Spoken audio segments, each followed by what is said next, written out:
Jaganmohan Reddy CM అయ్యారండి, ఊరికనే అవ్వలేదుగా. ఆయన ప్రజలతో మమేకమయ్యే ప్రజల్లో తిరుగుతూ ప్రతి గ్రామానికి ప్రతి మనిషిని పలకరించారు. అందుకనే ఆయనకు తగ్గ ఫలితం దక్కింది. ఇప్పుడు మీరు ప్రజలతో కలవలేదు, ప్రజలతో మమేకం అవ్వలేదు, ప్రజలకు సంబంధం లేదు, కానీ ఈవీఎంలు మాత్రం ట్యాంపరింగ్ చేసుకున్నారు. అది మీకున్న గొప్పతనం. ప్లస్ మీరు ఇచ్చిన హామీల్లో దొంగ హామీలు లేనివే ఇచ్చుకున్నారు. జగన్మోహన్ రెడ్డి అయ్యే హామీలు ఇవ్వచ్చు, కానీ ఇవ్వడు. ఎందుకంటే ఆయనకు ప్రజలు కావాలి, ప్రజలు బాగు కావాలి. పేదల కోసమే పుట్టిన వ్యక్తి జగన్మోహన్ రెడ్డి, ప్లస్ అప్పట్లో రాజశేఖర్ రెడ్డి.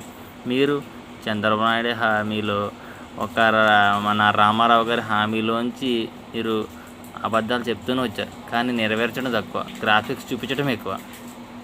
అది గుర్తుపెట్టుకోండి. ఎప్పుడైనా నిజమైన నాయకుడు, ప్రజల మనిషి ఎప్పుడు గెలుస్తూనే ఉంటాడు.